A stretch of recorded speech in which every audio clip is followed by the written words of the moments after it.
All right, welcome back to the Haunted Beard. My name is Jake, and we are continuing through the VHS series of films. We're talking about VHS 2, so let's jump right into it. Also, if you like what you see in the videos that I put out talking about horror movies, click the subscribe button. Let me know in the comments that you subscribed, and I will do my best to get back to you. So, yeah, let's jump into it. VHS 2.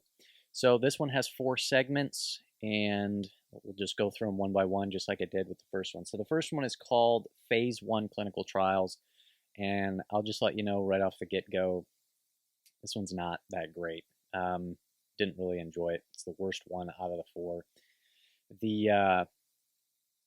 The basic synopsis: a guy gets like an artificial eye implant, and he goes home and starts seeing ghosts, and it just relies on cheap jump scares. The thing about found footage is the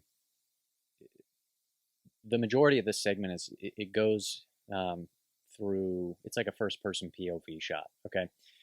And it relies a lot on jump scares. And the issue with that is that every time there's a jump scare, he sees a ghost or what have you, there's like a blast of music or like a sound effect. And to me, it just doesn't work because you're like, well, if this is supposed to be a POV, where is that coming from, right? And so when a found footage does something like that, at least in this case, it just adds this artificial quality to it. It feels produced. It feels like it was edited. You know, to me, the best way to handle a found footage is for that to kind of be stripped down for the most part. And so it just, the effect doesn't pull it just does, it's not effective, it just doesn't work. And so for it to work, as I said, for it to be stripped down, like you want it to feel like, oh, this just happens to be a tape that I just found somewhere. You don't want it to have that overly produced thing. And not to mention, I mean, jump scares are usually pretty terrible at that, and then you add that element into it. So anyways, I won't ramble too long about it. It's not scary, it doesn't work. I'd give this one like a 2.5 out of 10.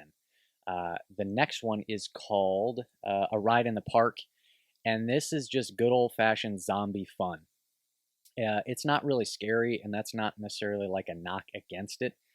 This one is just fun and entertaining. I had a smile on my face throughout the vast majority of it.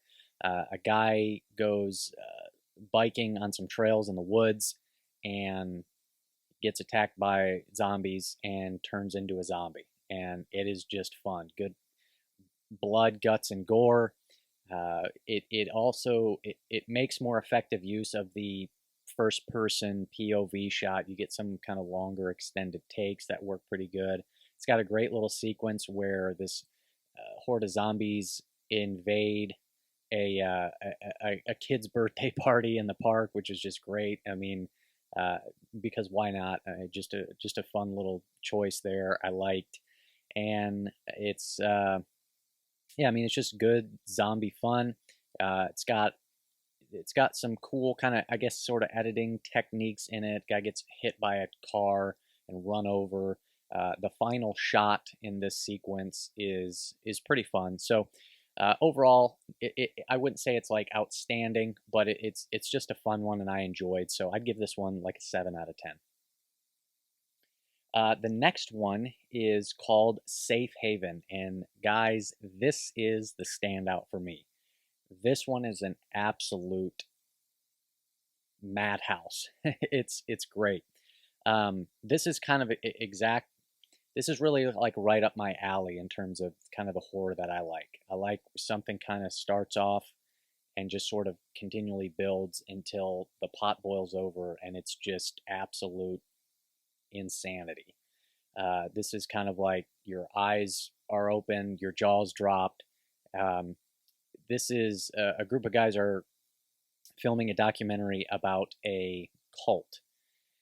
And so they gain access into the cult's compound, I guess, and things get nuts. And so this one, I guess in a way, it does feel a little overproduced. makes a way of using a lot of different camera angles to where the found footage, I guess it depends how much sort of grace you give it still being found footage. Everybody's got a camera, they're editing in, some of the security camera shots and things like that. And so it maybe is a bit overly produced feel, but in terms of just its effectiveness, and it just, I mean, it cranks things up to 11 for, this one's long, it's like 30 minutes, but like the last half of it, it just, I mean, they're dialed up all the way, and it's just fun. There's one kind of minor complaint. There's a little bit of CG in there that's not great. One sort of kind of meaningful moment, I guess, has a little bit of CG that kind of takes you out of it. It's got a pretty decent jump scare in it, but it doesn't rely on just jump scares. It's really just kind of maintaining that high level attention for an extended period of time that really makes this work well, and it just makes it effective. And so it does have some pretty decent practical effects in it too. And yeah, this one I absolutely dug. The final shot is, it just made me smile. It's just great. It will stick in my mind for a while. So this one is the absolute highlight. I'm giving this one an 8 out of 10 for Safe Haven. Really good stuff. I dug the heck out of it. So the final segment is called, let's see. Oh yeah, Slumber Party Alien Abduction. That pretty much tells you what this is about. It's an alien abduction short.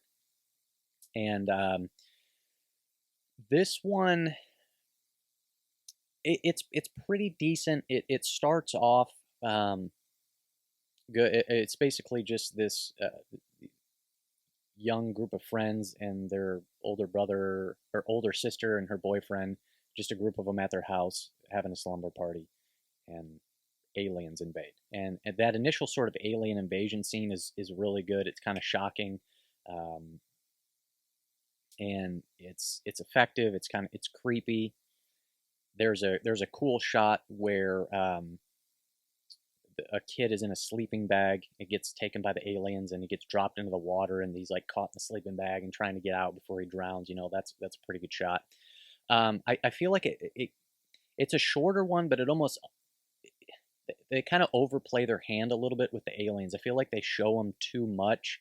There's a little bit of confusion as far as their movements are weird. They kind of move more like zombies, and sometimes like they're moving fast, and other times they're moving slow, and it's like it kind of doesn't really make sense because the people keep running away and escaping them, and I don't know. It's just a little weird. The method for filming this is,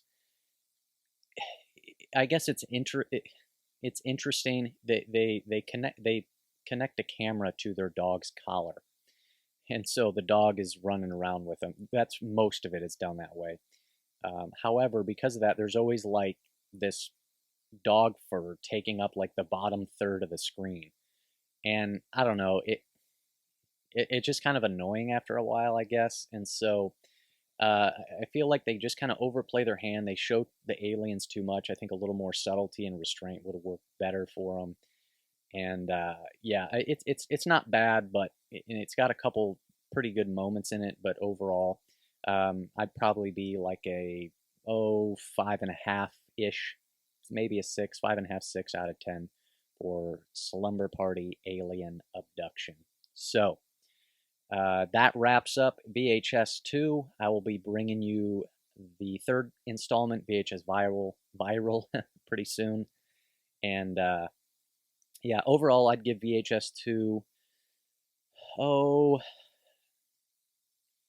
probably like I don't know, I might push it to a 7. I really like those two middle segments quite a bit, and so that kind of ratchets up the score a little bit. But yeah, I dug it, and yeah, stay tuned for part 3, VHS Viral, coming soon. All right, thanks for watching.